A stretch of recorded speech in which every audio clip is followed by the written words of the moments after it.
Yeah, the thing is that in an ideal world, you've got consciousness having an experience through the physical body. So you're in this world and you're of it, or not of it, and the computer system and the mind, the interface is fine. It's the means through which, like this computer in front of me, allows me to experience the collective reality we call the internet.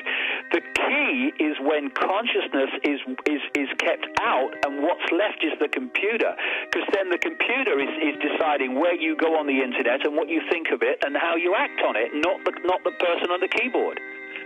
And that's what these people are. Incredible. David's agreed to go 5-10 minutes into overdrive. We're going to come back in the final segment, and then in the overdrive, we'll take the rest of the calls as well. Just mind-blowing, because as I research this, I'm finding out he's right.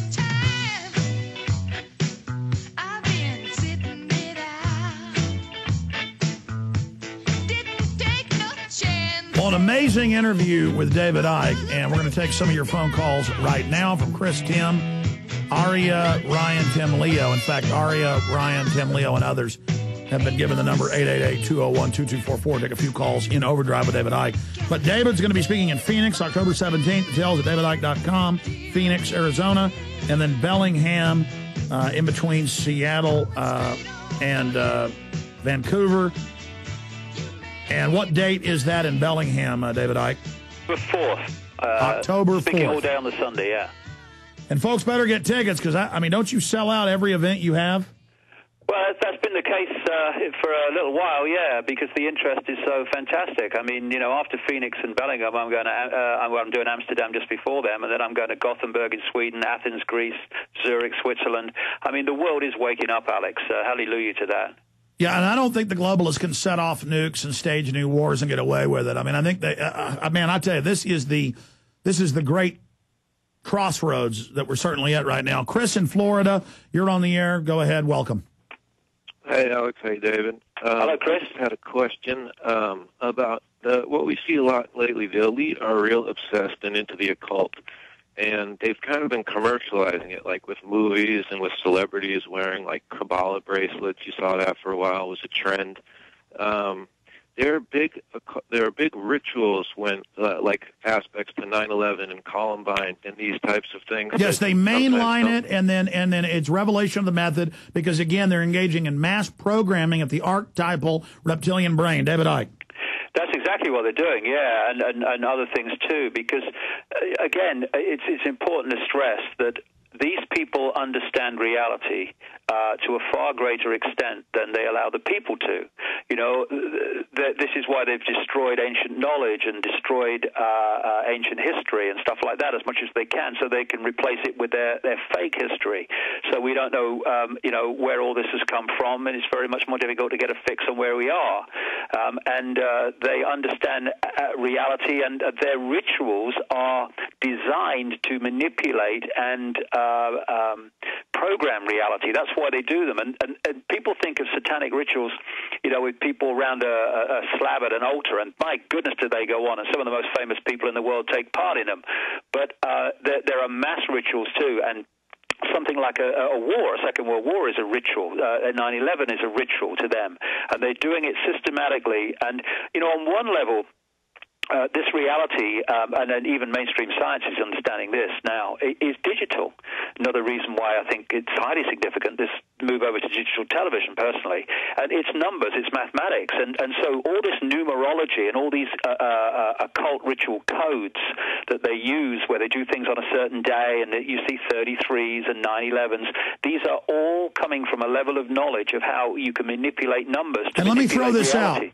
We got a break here and start the next hour, so let's get Tim to call in on the new line there, Tim in Ohio. But let me throw this out. The Aztecs did it. Why do separate human cultures that don't even know each other do the same things? This is a system of control. The Romans wrote that they used the gladiatorial events where you would go like it was entertainment and watch your neighbor have his guts torn out.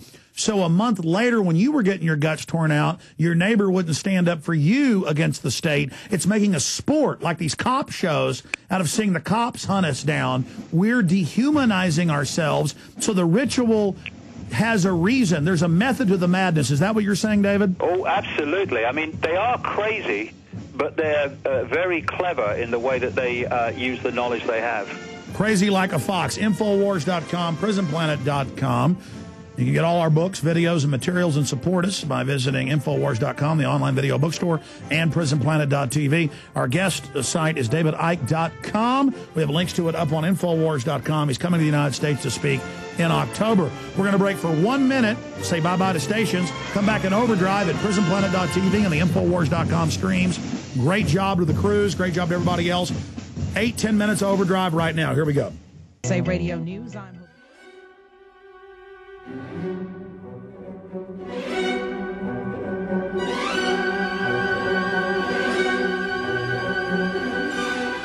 All right, we don't have a lot of time left with David Icke, so I want to go to your phone calls. That's the whole point of us going into overdrive. Next time I have him, I've got to just share him with the callers, but we just talk about so much in the nature of reality. Who's up first here, guys, on the phone system? I'm sorry, I can't hear that caller. Can't hear you guys either. Boston. Alex, can you hear me? Yes, I can, Gary. You're on the air with David Icke. Go ahead. Yeah, thank you both. Alex, you're doing an amazing job. I really appreciate what you're doing. David, it's great to hear you on the show. Really quick thing about chemtrails. We're seeing tons of them across America right now, and I went and did my research. 2 questions. One, how can we make it more public because the media's ignored all my requests to take a look at it? And 2, when I researched it and I dug into the patent, Hughes patent, they were going to use thorium oxide and aluminum oxide, and right now they're actually using barium oxide. Now, if they really wanted to wipe us out quickly, thorium oxide will cause men to go sterile. But they chose barium oxide. Well, let me stop you. You say they chose. That's only one program, and I've looked at that as well. There's thousands of different programs going on, and they're spraying a whole bunch of different types of metals and oxides into the atmosphere. David Icke, the chemtrails, an attempt to poison us? Well, I was earlier this year in Arizona, and I was sitting in a house every morning watching the sky. I think it was coming up from an Arizona air base, the sky being crisscrossed every day until the blue sky had disappeared, and it was just all the chemtrails joined together to make a cloudy day. It was extraordinary. It happened day after day after day after day. I'll tell you what my information is, and that's that among all the other stuff that is identifiable in these chemtrails, what is also in there is nanotechnology. It's interesting what you mentioned earlier in the show, Alex, and I think this is one way they're putting nanotechnology into the atmosphere.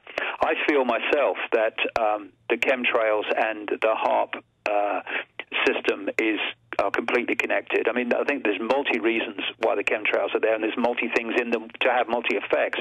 But I think what they're trying to do is create a sub-reality around the Earth. A simple thing. How do you affect all the fish? You affect the sea.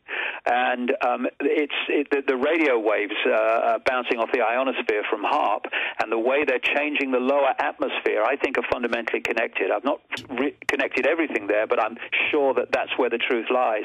And it's to do with creating a sub-reality in which they can feed in these thought forms and thought messages through the radio waves on the frequency of the human body computer receiver transmission frequencies. So they're feeding realities into us that way as well. Well, we know that, I mean, I remember you talking about this over a decade ago, seeing government documents and patents, but I saw the Baltimore Sun like 7 years ago saying, oh, DARPA's going to put in U.S. cities towers with different wavelengths they found to calm people if there's ever an emergency. I mean, they are admitting they're doing this. This is not our opinion. Yeah, and you know, in They Live, where at the end of the movie they find that there's a transmission from the top of the TV tower, which is making it impossible for the public to see the real controllers. I think that is also massively based on truth, because the body computer has a receiver-transmitter frequency. If they can find technology, and of course they have, which can broadcast on that frequency, they're actually feeding information into the human mind. And of course, what do people think? They think it's their thoughts. And also, it can shut the human mind down, so it's not seeing certain frequencies on which certain things are happening, so that they're going on, and we can't even see them, just as they live kind of symbolized. Well, David, I want to take a few final calls and let you go. We've taken enough of your time, but why did you wake up? Why did I wake up? Why do some people wake up and other people don't? Well, I think that it's literally the depth of programming. You know, if you are surrounded by 6 foot of concrete, it's much more difficult to perceive what's outside. You know, if you've got an inch of concrete, then you might hear something. And what's happening is that the people are waking up and in accordance to how asleep they were. And what's happening now is people are waking up who further back down the line were very asleep, and that's very, very encouraging.